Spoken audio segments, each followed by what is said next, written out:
Mexico has the greatest geographic advantage on Earth. It borders the richest consumer market in history. It has 2 massive coastlines, abundant natural resources, and a young, hard-working population.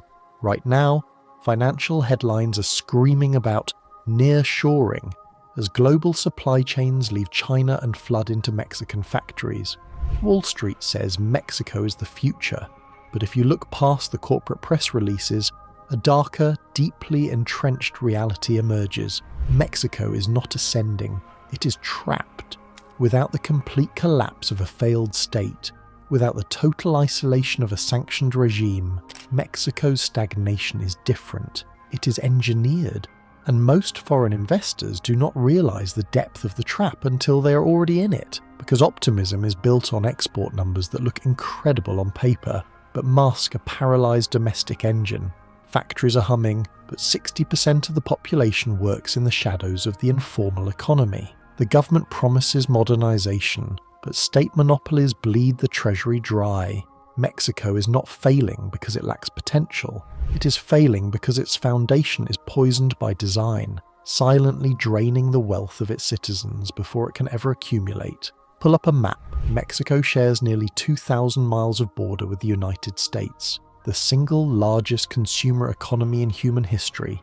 It has a population of over 130 million people, with a median age of 29, meaning it has a workforce that is young, large, and decades from aging out. It sits at the crossroads of North and South America, with Pacific and Atlantic coastlines that open it to virtually every major trade route on the planet. For comparison, South Korea had none of this. No powerful neighbour to trade with, no geographic advantage. It was a war-ravaged country in the 1960s with a GDP per capita lower than that of several African nations. By 2023, South Korea had become the 13th largest economy on Earth. Taiwan, same story. No resources, no size, no neighbours handing them markets. They built industrial powerhouses through institutional discipline alone. Mexico's GDP per capita today sits at roughly $10,000. South Korea's is over $33,000. The gap between what Mexico has in geographic and demographic terms and what it has actually produced in terms of citizen prosperity is one of the most staggering underachievements in modern economic history. The ingredients were all there. The recipe was always available. Something kept the meal from ever being cooked. That something is not fate. It is not culture. It is not the workforce. Geography gave Mexico every advantage. 3 structural poisons took them all away, and the first one is invisible to most people who live inside it. When economists describe informality, they make it sound like a footnote, a measurement problem, a quirk of developing economies. In Mexico, it is the economy. As of 2024, roughly 55 to 60% of the Mexican workforce operates entirely outside the formal tax and regulatory system. Street vendors, small workshops, domestic workers, day labourers, and micro businesses running entirely on cash. They are not fraudsters, they are survivors, and the system gave them no real choice. Formal registration in Mexico means navigating one of the most complex and costly small business regulatory environments in Latin America. The World Bank has consistently ranked Mexico poorly on ease of doing business, particularly for small operators, so workers opt out. They stay informal, they stay small, and they stay trapped. Here is what informality actually costs. An informal business cannot access bank credit. It cannot scale. It cannot build equity. It cannot attract institutional investment. It is permanently frozen at the size of whatever its owner can fund from daily cash receipts. 60% of the workforce operating under those conditions means 60% of Mexico's human capital is running on a treadmill with no acceleration possible. Productivity per worker in Mexico's informal sector is a fraction of its formal sector equivalent. When you trap the majority of your workforce in a zero-growth, zero-credit economic structure, you are not just losing tax revenue, you're losing the compounding engine of national wealth entirely. But the damage does not stop with the informal workers themselves. What the shadow economy does to the workers left in the formal system is arguably worse. The workers and businesses that do operate formally in Mexico carry a burden that would break most economies. Because when 60% of economic activity generates no tax revenue, someone has to fund the state. That someone is the remaining 40%, and the Mexican government squeezes them accordingly. Mexico's total tax revenue as a share of GDP sits at roughly 17%, one of the lowest among OECD member nations, which Mexico joined decades ago. The shortfall is not absorbed through spending cuts. It is compensated through concentrated pressure on the formal sector. Corporate tax rates hit 30%. Social security contributions for formal employers add a high additional cost per worker. Compliance costs alone consume a disproportionate share of a small formal business's operating budget. The result is a brutal irony. A business owner who does the right thing, registers formally, pays taxes, contributes to social security, files correctly, ends up structurally disadvantaged against every competitor running informally on the street outside. The compliant business carries the entire civic load. The informal competitor carries none of it and undercuts on price. So the incentive structure actively punishes formalization. This is not a tax system. It is a compression chamber. The formal sector pays for a state that cannot adequately tax its own economy, while the informal sector grows because formalization is economically irrational for most small operators. The trap feeds itself, and just when you think the pressure on that formal sector could not get any worse, you meet the second poison. In most functioning market economies, competition is the mechanism that keeps prices honest and innovation alive. A new company emerges, offers a better product or lower price, and the incumbents either adapt or lose market share. That cycle is how consumer welfare improves. In Mexico, that cycle is largely broken, because in sector after critical sector, a handful of families and conglomerates have built walls high enough to prevent any meaningful competition from forming. Carlos Slim's América Móvil controlled roughly 60% of Mexico's mobile phone market, and an even larger share of fixed-line infrastructure for years. The telecommunications sector, a foundational input for every modern business, operated at prices that the OECD estimated cost Mexico over 1% of GDP annually in lost productivity and consumer welfare. 1% of GDP every single year is extracted through a monopoly on the wires people need to do business. That pattern repeats across cement, banking, media, and retail. The same surnames appear at the top of industry after industry. The economic consequence is not just that consumers overpay for basic necessities, though they do. It is because no capital is available for the challenger. No VC is willing to fund a startup competing against a conglomerate with political relationships older than the company the VC is trying to build. Innovation requires open competition. Closed markets produce only rent extraction, and there is one institution in Mexico that has perfected rent extraction at a national scale, consuming the country's single greatest natural asset in the process. Petróleos Mexicanos, known globally as PEMEX, should be a national engine. Mexico sits on significant oil reserves. Energy self-sufficiency and cheap industrial inputs built entire industrial economies across the Gulf. For decades, Mexico had both. PEMEX was the crown jewel, a state-owned oil company that funded a substantial share of the federal budget, sometimes up to 40% in peak years. Today, PEMEX is the most indebted oil company on Earth, carrying a financial debt load that has exceeded $100 billion. Its production has declined from a peak of over 3 million barrels per day in 2004 to roughly 1.6 million barrels per day by 2024. Despite sitting on oil, Mexico imports significant volumes of refined gasoline because its refining infrastructure has been so chronically underfunded and mismanaged that domestic refining capacity cannot meet domestic demand. The Mexican government has injected hundreds of billions of pesos into PEMEX through subsidies, debt relief, and tax reductions over the past decade.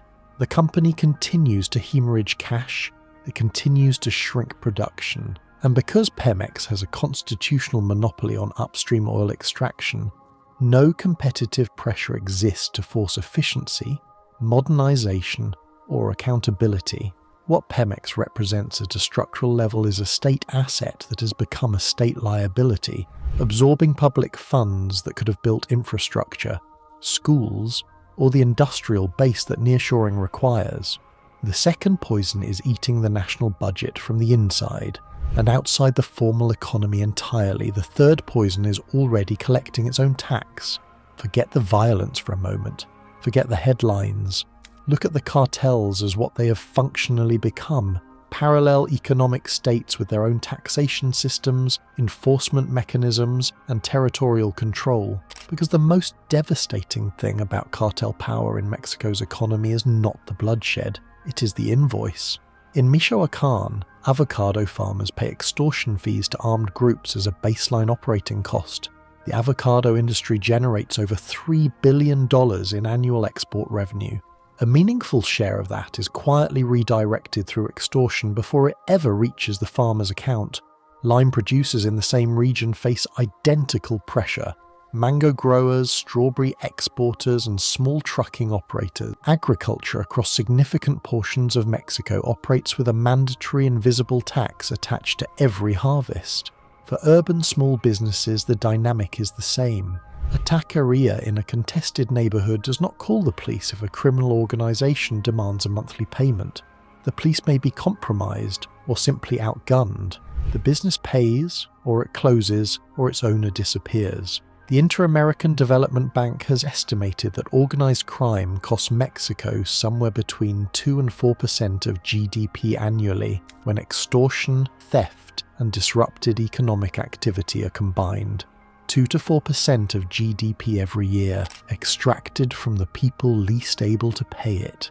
Every entrepreneur who gives up, every farm that abandons a crop, every small business that never opens because the math includes a fee no one can publicly discuss. The trap is now complete, and seeing all three poisons working together simultaneously is when the full horror of the structure becomes clear. Here is how the trap operates as a single unified system. Foreign investment arrives in Mexico, attracted by geography, labor cost, and proximity to the United States. It flows into export manufacturing corridors in the north, into automotive plants and electronics assembly facilities, into the specific pockets of the economy where formal infrastructure exists and cartel exposure is relatively contained. The investment is real, but it is an enclave investment. It does not circulate into the broader domestic economy in the way that comparable investment circulates in South Korea or Vietnam, because the infrastructure connecting those enclaves to the wider population is broken. The 60% informal workforce cannot easily access the formal manufacturing jobs being created, lacking the credentials, mobility, and formal documentation that employers require. The formal sector workers who do hold those jobs are overtaxed. Their employers face regulatory costs that suppress hiring, and their wages are partially eroded by the above-market prices they pay for telecommunications, energy, and basic goods controlled by oligopolies. Any small business that tries to grow into the formal supply chain faces cartel taxation if it operates in an affected region, and fiscal suffocation if it goes formal. PEMEX consumes fiscal resources that should be building the roads, energy grids, and training infrastructure that could finally connect the informal majority to formal opportunity. Every peso keeping PEMEX alive is a peso not building the bridge between the trap and the exit. The foreign money arrives, the oligopolies capture the margins, the cartels tax the remainder, and the informal majority watches from outside the gates. The generation growing up inside this structure is beginning to make a very rational calculation. Mexico produces approximately 130,000 engineers per year. It has a university system that, for all its inequalities, graduates hundreds of thousands of skilled young professionals annually in fields that the global knowledge economy actually needs. These are not workers without options. These are workers with options, and increasingly those options lead north. The United States Census consistently shows Mexican-born residents with college degrees representing one of the fastest growing segments of high-skilled immigration. The Mexican government's own data shows that emigration among workers with tertiary education has accelerated through the 2010s and into the 2020s. The brain drain is not a side effect of poverty. It is the rational response of talented people doing a cost-benefit analysis on their home country and concluding correctly that the ladder is broken. A young engineer in Guadalajara can see that starting a formal business means carving out space against oligopoly incumbents, paying taxes that subsidize a system designed to serve elites, and potentially operating in a region where criminal organizations have opinions about commerce. Or that same engineer can move to Austin, Houston, or Toronto and work in an economy where the rules are at least nominally designed to let the best idea win. Every engineer who leaves takes compounding potential with them. Every entrepreneur who emigrates takes the tax base, the innovation, and the future employer that Mexico will never get back. The cage does not just trap the people inside it, it exports the very people who might have fixed it. And that is the coldest truth of all. There is a narrative that resurfaces every few years about Mexico. It usually arrives with a new investment headline, a new trade agreement, a new administration promising structural reform. The narrative says that the fundamentals are strong, that the trajectory is positive, and that patience will be rewarded. It is a seductive story, particularly for a country with geography this favourable and a workforce this young and this willing to work. But the data across 30 years does not support patience as a strategy. Real wages for the median Mexican worker have grown at a fraction of the pace that comparable economies achieved in comparable timeframes. The informal sector has not meaningfully shrunk. The oligopolies have not meaningfully opened. The cartel economy has not retreated. The structural poisons have proven more durable than every reform cycle that promised to neutralize them. The honest conclusion is uncomfortable. You cannot outwork a system designed to extract your labor rather than reward it. You cannot out-hustle an economy where 60% of participants have no access to credit. The necessities are priced by monopolists, and a criminal parallel state collects its share before you ever see your margin. Hard work is necessary. It is not sufficient. The cage was built by institutional design, and only institutional redesign can open it. If this analysis changed how you see Mexico's economy and economic traps like it, subscribe to this channel. Share this video with someone who still believes the nearshoring boom will fix what 3 structural poisons have been building for decades. The comment section is open. Tell us which poison you think is the hardest to break.